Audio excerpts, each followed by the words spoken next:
Les textes liturgiques du jeudi 20 mars 2025. Première lecture.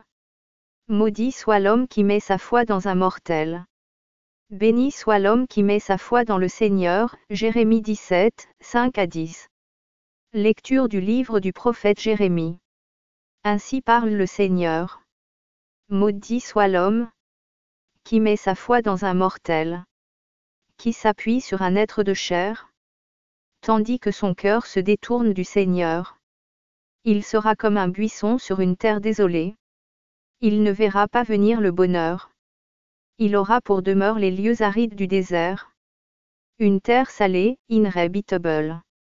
Béni soit l'homme qui met sa foi dans le Seigneur, dont le Seigneur est la confiance. Il sera comme un arbre, planté près des eaux, qui pousse, vers le courant, ses racines. Il ne craint pas quand vient la chaleur. Son feuillage reste vert. L'année de la sécheresse, il est sans inquiétude. Il ne manque pas de porter du fruit. Rien n'est plus faux que le cœur de l'homme. Il est incurable. Qui peut le connaître? Moi, le Seigneur, qui pénètre les cœurs, et qui scrute les reins, afin de rendre à chacun selon sa conduite, selon le fruit de ses actes. Parole du Seigneur. Psaume. Psaume 1, 1-2, 3, 4, 6. Heureux est l'homme qui n'entre pas au conseil des méchants, qui ne suit pas le chemin des pécheurs, ne siège pas avec ceux qui ricanent, mais se plaît dans la loi du Seigneur, et murmure sa loi jour et nuit. Il est comme un arbre planté près d'un ruisseau, qui donne du fruit en son temps, et jamais son feuillage ne meurt. Tout ce qu'il entreprend réussira. Tel n'est pas le sort des méchants, mais ils sont comme la paille, balayés par le vent. Le Seigneur connaît le chemin des justes, mais le chemin des méchants se perdra. Évangile.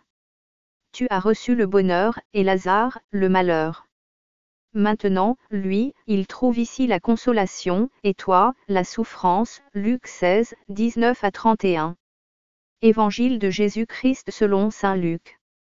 En ce temps-là, Jésus disait aux pharisiens: il y avait un homme riche, vêtu de pourpre et de lin fin, qui faisait chaque jour des festins somptueux. Devant son portail gisait un pauvre nommé Lazare, qui était couvert d'ulcères. Il aurait bien voulu se rassasier de ce qui tombait de la table du riche, mais les chiens, eux, venaient lécher ses ulcères. Or le pauvre mourut, et les anges l'emportèrent auprès d'Abraham. Le riche mourut aussi, et on l'enterra. Au séjour des morts, il était en proie à la torture. Levant les yeux, il vit Abraham de loin et Lazare tout près de lui. Alors il cria: Père Abraham, prends pitié de moi, et envoie Lazare tremper le bout de son doigt dans l'eau, pour me rafraîchir la langue, car je souffre terriblement dans cette fournaise. Mon enfant, répondit Abraham, rappelle-toi, tu as reçu le bonheur pendant ta vie, et Lazare, le malheur pendant la sienne. Maintenant, lui, il trouve ici la consolation, et toi, la souffrance. Et en plus de tout cela, un grand abîme a été établi entre vous et nous, pour que ceux qui voudraient passer vers vous ne le puissent pas, et que, de là-bas non plus, on ne traverse pas vers nous. Le riche répliqua: Eh bien, Père, je te prie d'envoyer Lazare dans la maison de mon père. En effet, j'ai 5 frères. Qu'il leur porte son témoignage, de peur qu'eux aussi ne viennent dans ce lieu de torture.